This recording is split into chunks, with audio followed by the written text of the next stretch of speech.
यानी मीन्स कि अब अगर ये स्थिति है, ये सिचुएशन, तो यहां पर अगर दूसरी सिचुएशन दे तो ह्यूमन नेचर क्या है?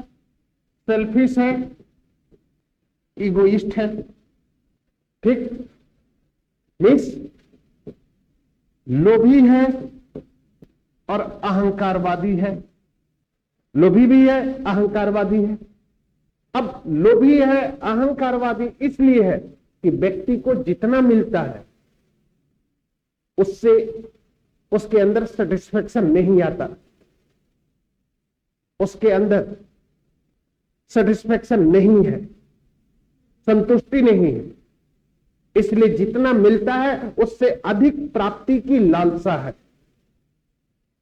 अब अगर यही स्थिति राजा और पार्लियामेंट के बीच देखी जाए, राजा और पार्लियामेंट की स्थिति के बीच देखी जाती है, तो राजा को जो शक्ति मिला है वह शक्ति से वह सेटिस्फाइड नहीं हुआ। पार्लियामेंट को जो पावर मिला वह उससे ज्यादा सेटिस्फाइड है। इसलिए दोनों आवश्यकता से अधिक शक्ति का संचय करते हैं, आवश्यकता से अधिक शक्ति को प्राप्त करना चाहते हैं, और इसी शक्ति को प्राप्त करने के लिए एक दूसरे के मध्य संघर्ष की स्थिति पैदा होती है। और यह संघर्ष, ये जो संघर्ष है, इस संघर्ष में को हॉब्स देता है नेचुरल स्टेज, प्राकृतिक अवस्था। अब सुनिए, दूसरा पहलू यह है, तो नेचुरल स्टेज का मतलब होगा no state, no society, no law, no government and no system. अब राज्य नहीं है, समाज नहीं है, कानून नहीं है, सरकार नहीं है और व्यवस्था नहीं, तो ये अवस्था एनार्किज्म की हुई कि नहीं? ठीक, ये व्यवस्था एनार्किज्म की हो गई। अब जब ये भी व्यवस्था, और इस व्यवस्था में रहने वाला व्यक्ति ऐसा है, लोभी है, अहंकारवादी है, पाशविक है, लालची है, पाखंडी है, तमाम, तो इस अवस्था में रहने वाला अगर व्यक्ति ये है, तो उस अवस्था में रहने वाले व्यक्ति को जितना कुछ मिल रहा है वह व्यक्ति उससे अधिक की कामना करना चाहेगा। और जब कामना करना चाहेगा तो यहां पर सबसे इंपॉर्टेंट होगा कि नो सिक्योरिटी ऑफ लाइफ, जीवन की सुरक्षा नहीं, जीवन की सुरक्षा नहीं। और जब जीवन की सुरक्षा नहीं है तो शुरुआत में, यानी स्टार्टिंग फेज में, ठीक। अब इस पूरे एक सिचुएशन पर एक एग्जांपल और याद आ गया, ये absence ऑफ अथॉरिटी, ठीक, सत्ता की अनुपस्थिति या सत्ता का कमजोर। लालू एलपी यादव के काल में मुख्यमंत्री सीएम जब थे तो सत्ता नाम की कोई चीज थी, और जब सत्ता नाम की कोई चीज नहीं थी तो कोई भी व्यक्ति उस काल में यह कह सकता था कि मैं जीवित रहूंगा कल। अल्टीमेटली 1 टर्म, 2 टर्म, 3 टर्म तक लालू प्रसाद यादव, जब व्यक्ति के जीवन की सुरक्षा नहीं हुई तब सभी व्यक्तियों ने मिलकर कहा कि इस शासन से मुझे कोई फायदा नहीं, आओ मिलते हैं, आपस में समझौता करते हैं और मतदान के माध्यम से दूसरे शासन व्यवस्था की स्थापना करते हैं। ठीक डिक्टो पोजीशन है हॉब्स के थॉट की। इसलिए इस प्राकृतिक अवस्था जहां पर राज्य नहीं है, कानून नहीं है, व्यवस्था नहीं है, सरकार नहीं है और समाज नहीं है, तो इस अवस्था में रहने वाले जो व्यक्ति हैं, यानी अब्सेंस ऑफ अथॉरिटी है। इसलिए एक पॉलिटिकल थिंकर है जोन्स, जानते हो क्या कहता है? जोन्स कहता है कि हॉब्स ने जिस प्रकार की प्राकृतिक अवस्था और जिस प्रकार के मानव स्वभाव की बात किया है, अगर ह्यूमन सिविलाइजेशन का विश्लेषण किया जाए, मानव स्वभाव का, मानव सभ्यता का विश्लेषण किया तो मनुष्य कभी ऐसी अवस्था में था ही नहीं जैसा कि हॉब्स ने किया। क्रिटिसिज्म था, हॉब्स कहता है, जवाब देता कि मनुष्य कभी ऐसा था या नहीं था, ये प्रश्न का चीज है ही नहीं। प्रॉब्लम है, प्रश्न की चीज है, क्वेश्चन क्या है कि मनुष्य कभी ऐसा था या नहीं था, ये प्रॉब्लम नहीं है। प्रॉब्लम ये है कि ये अवस्था उस समाज में अवश्य पाई जाएगी जिस समाज में सत्ता की अनुपस्थिति होगी या सत्ता कमजोर होगा। और ये स्थिति बिहार के लालू प्रसाद यादव और राबड़ी देवी के शासनकाल में दिखाई पड़ता था। रिजल्ट क्या निकलता था कि रात को 8 बजे अगर ट्रेन पकड़ना है तो लोग 4 बजे घर से निकल के स्टेशन पर बैठकर अपने आप को सुरक्षित महसूस ज्यादा करते हैं, क्योंकि ये नहीं प्रॉब्लम थी, ये समस्या थी कि कहीं रास्ते में जाकर उनका अपहरण कर लिया जाए, किडनैपिंग कर ली जाए, उनकी हत्या कर दी जाए। तो ऐसी स्थिति में व्यक्ति के जीवन सुरक्षित नहीं थे। There is no security of the human life in Lalu Prasad Yadav और राबड़ी देवी।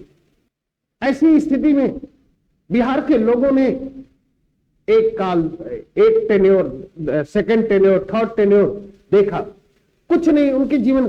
तो आपस में मिला, समझौता किया, इनडायरेक्टली समझौता किया होगा और कहा कि जब जीवन की सुरक्षा ही नहीं तब हम डेवलपमेंट के बारे में सोचेंगे कैसे।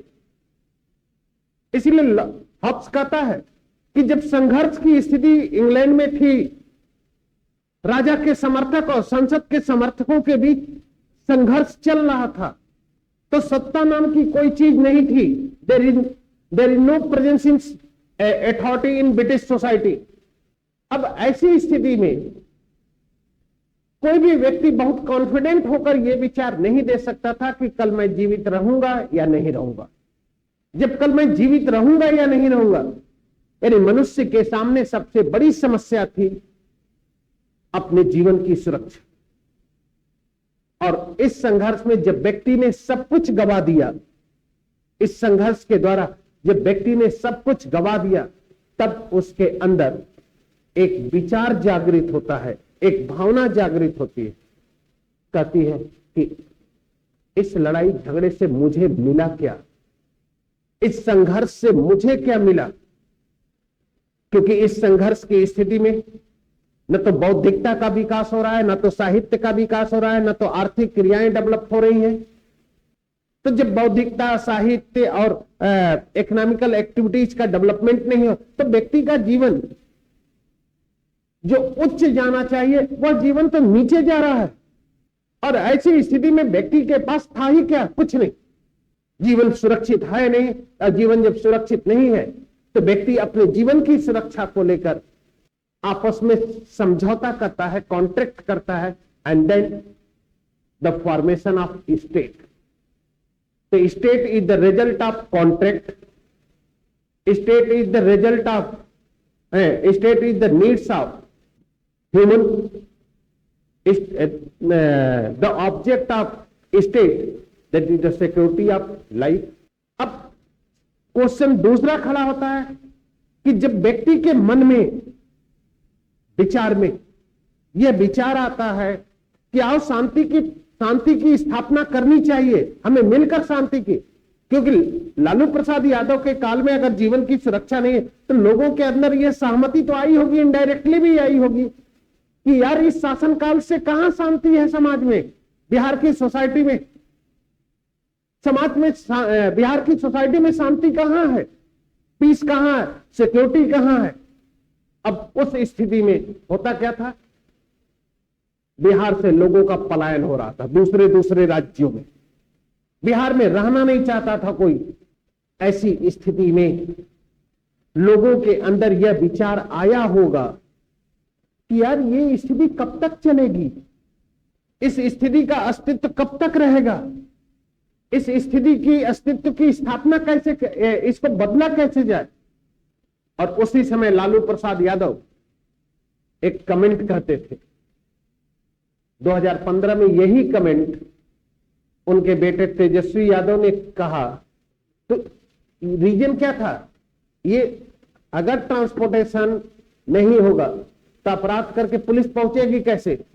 तो हॉब्स का थॉट बिहार पर, अब बिहार में लालू प्रसाद यादव के काल में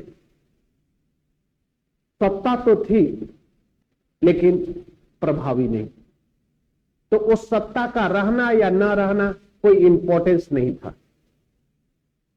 और जोन्स यही कहता है, क्वेश्चन राइज करता है कि अगर मानव सभ्यता के विकास की स्थिति को देखा जाए तो मनुष्य कभी ऐसी अवस्था में था ही नहीं, जैसा कि हॉब्स जवाब देता है कि मनुष्य कभी ऐसी स्थिति में था या नहीं, ये प्रश्न नहीं है। मनुष्य उस स्थिति में अवश्य रहेगा जहां पर सत्ता नाम की कोई चीज नहीं। और यही चीज मैं कल आप लोगों से बात कर रहा था कि अगर मम्मी और पापा के बीच झगड़ा चल जाए तो उसका नकारात्मक इंपैक्ट परिवार के बच्चों पर जरूर पड़ेगा, क्योंकि नियंत्रण हट गया है, नियंत्रण हट गया और लड़ाई झगड़ा दोनों अपने अहंकार को लेकर कर रहे हैं। ठीक, अब जब बच्चों के अंदर, सुनना, जब बच्चों के अंदर शुरुआत में तो बहुत अच्छा रहेगा, अरे यार चल कोई नियंत्रण नहीं है, जो मन कर तो करो, लेकिन जैसे ही ज्ञान खुलेगा कुछ समय के बाद तो वही दोनों बच्चे मम्मी पापा के झगड़े को कंप्रोमाइज कराने का प्रयास करेंगे। और वही चीज यहां हो रहा है, क्योंकि जिस दिन उन्हें इस बात का ज्ञान होगा, जिस दिन इस बात का ज्ञान होगा कि इन दोनों के संघर्ष का परिणाम हमारे लाइफ पर पड़ रहा है, उस दिन वे आपस में कि किस लिए लड़ रहे हैं, किस चीज को लड़ रहे हैं, तब जाके लोगों के बीच समझौता होगा, कॉन्ट्रैक्ट होगा, and then the formation of authority और स्टेट। तो ये स्थिति है। तो यहां पर जब नेचुरल कंडीशन, नेचुरल स्थिति, प्राकृतिक अवस्था आती है और इस प्राकृतिक अवस्था में एनार्किज्म या मीन्स अराजकता की स्थिति है, अराजकता की स्थिति है। और इस अराजकता की स्थिति में कोई भी व्यक्ति ये नहीं कह सकता था कि कल मैं जीवित रहूंगा या नहीं रहूंगा। तो सभी मनुष्यों के सामने जीवन की सुरक्षा सबसे बड़ी प्रॉब्लम थी। अब जब जीवन, सिक्योरिटी ऑफ लाइफ प्रॉब्लम है, सिक्योरिटी ऑफ लाइफ प्रॉब्लम थी, तो हर व्यक्ति क्या चाहेगा? Maximum gain of power, maximum gain of power, क्योंकि शक्ति रहेगी तभी अपने जीवन की सुरक्षा करेगा। अब जब शक्ति रहेगी तभी अपने जीवन की सुरक्षा करेगा, तो एक व्यक्ति दूसरे व्यक्ति को देखकर क्या कहता है? यही सोचेगा संदेह की दृष्टि से कि अगर ये जिंदा रहा तो मैं मरूंगा। दूसरा व्यक्ति सोचेगा कि अगर वह जिंदा रहा तो मैं मरूंगा। इसलिए दोनों अपने जीवन की सुरक्षा को लेकर एक दूसरे को मारेंगे, एक दूसरे को मारने की स्थिति में होंगे। और ऐसी स्थिति में कोई भी व्यक्ति ये कह सकता है कि कल मैं जीवित रहूंगा? नहीं। प्रॉब्लम क्या आ गई?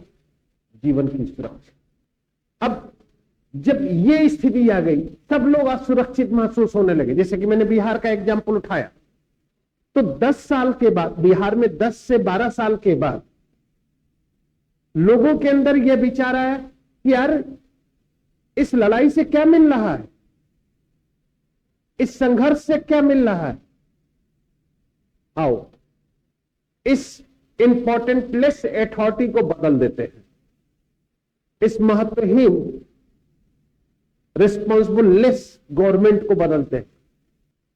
तो अगर इस रिस्पॉन्सिबल और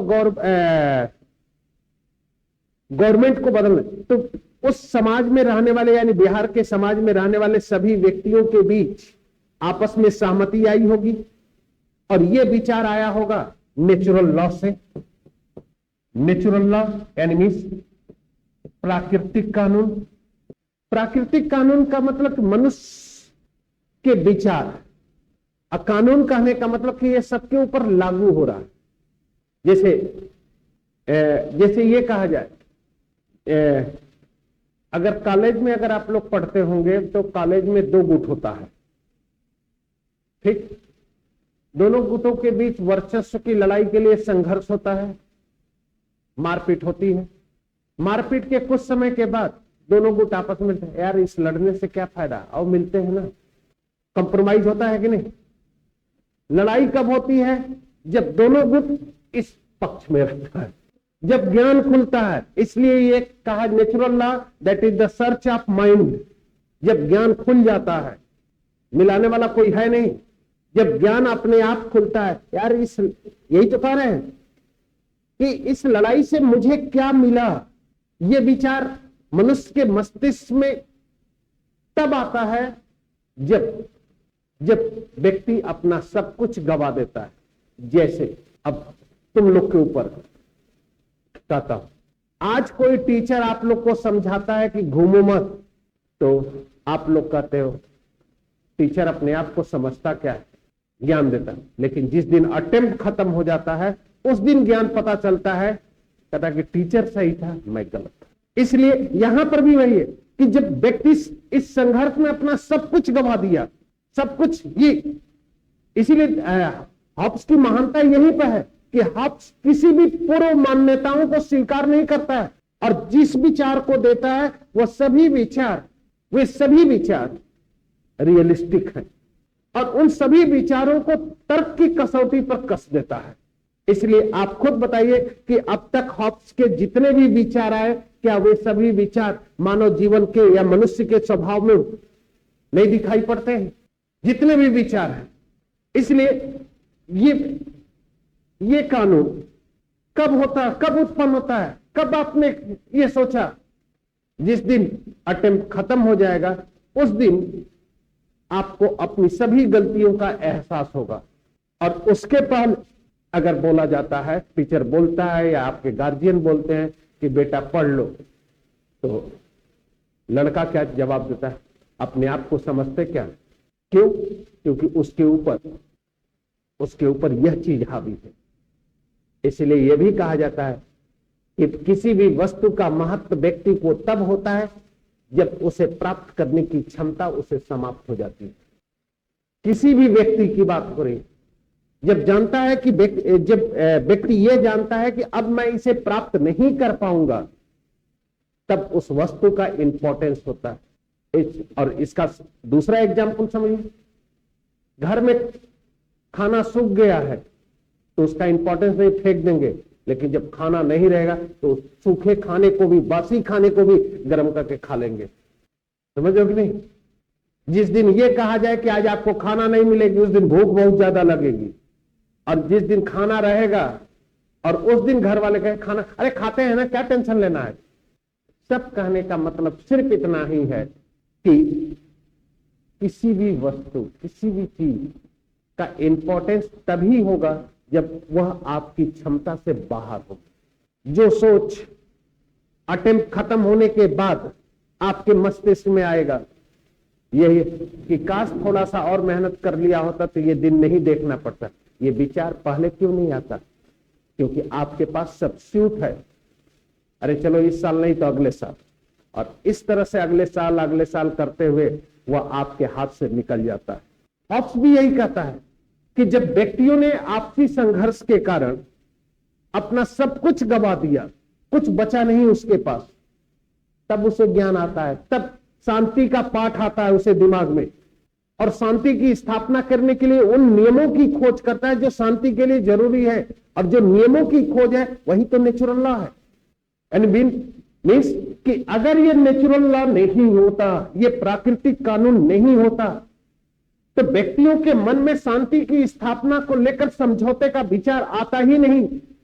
इसलिए ये प्राकृतिक कानून शांति की स्थापना के लिए ये नियम होते हैं जो व्यक्ति अपने विवेक से खोजता है, अपने बुद्धि से खोजता है और कहता है जैसे रूसो भी कहा था, जब संपत्ति ज्यादा हो गई, सब अराजकता हो गई, व्यक्ति की अपनी स्वतंत्रता बाधित हो गई दूसरे से, तब सोचता है यार तुम सब कुछ ले लो, मुझे कुछ भी नहीं चाहिए, लेकिन मेरी वे चीज लौटा दो जो तुम मुझसे छीन लिए, क्योंकि मैं उसी में खुश था।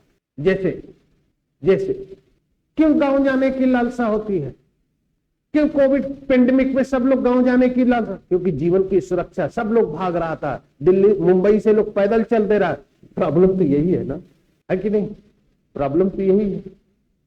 यानी मीन्स कहने का मतलब ये भी है कि व्यक्ति अपने जीवन की सुरक्षा को लेकर किसी भी स्तर पर जाने के लिए तैयार है, और जब जाने के लिए तैयार है, किसी भी स्तर पर अपने लेकर जाने को तैयार है, तो उस स्थिति में, उस सिचुएशन में उसकी पोजीशन अपने आप प्रॉब्लम में आ जाती।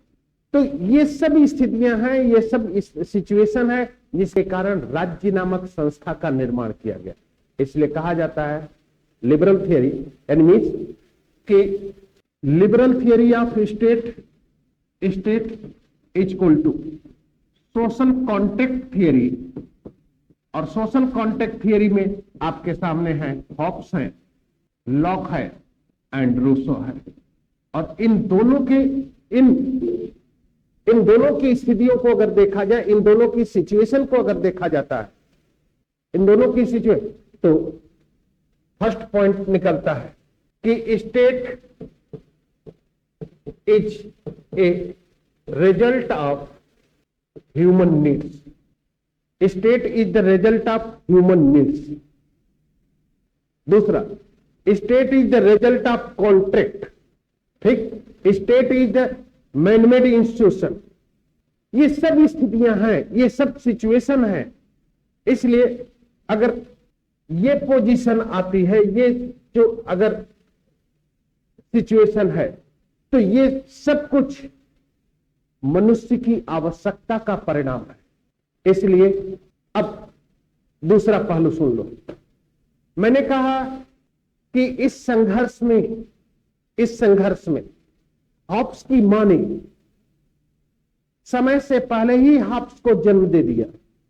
समय से पहले ही, जिसे लेकर हॉब्स कहता है कि मैं और भय दोनों जुड़वा पैदा हुए, और यह भय हॉब्स के राजनीतिक चिंतन पर हमेशा दिखाई पड़ता है, क्योंकि हॉब्स को इस बात का डर है, हमेशा भय बना हुआ है उसको अपने राजनीतिक जीवन पर या अपने राजनीतिक विचारों पर, कि अगर हम शासक के ऊपर कोई प्रतिबंध लगाते हैं, शासक के ऊपर कोई रिस्ट्रिक्शन लगाते हैं, तो शासक कमजोर होगा और व्यक्ति उसी प्राकृतिक अवस्था में पुनः लौट जाएगा, जिस प्राकृतिक अवस्था से मुक्ति पाने के लिए, जिस प्राकृतिक अवस्था में अपने जीवन की सुरक्षा के लिए आपस में समझौता करके राज्य नामक संस्था का निर्माण किया।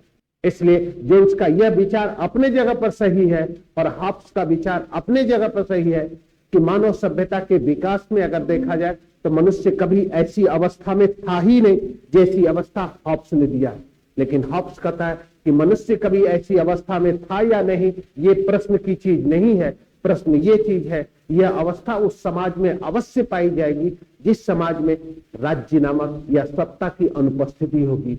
और जब सत्ता की अनुपस्थिति होगी तो हर व्यक्ति अपनी इच्छा, अपने स्वार्थ, अपने लोभ को प्राप्त करने का प्रयास करेगा, और ऐसी स्थिति में संघर्ष की स्थिति होगी। और यही संघर्ष की स्थिति 1644 का ब्लड रिवॉल्यूशन है। इसलिए यहां मैकियावेली पर यह आरोप लगता है कि मैकियावेली अपने युग का शिशु है, जिसमें कहा गया कि हर विचारक अपने समय और परिस्थितियों से प्रभावित हुआ है।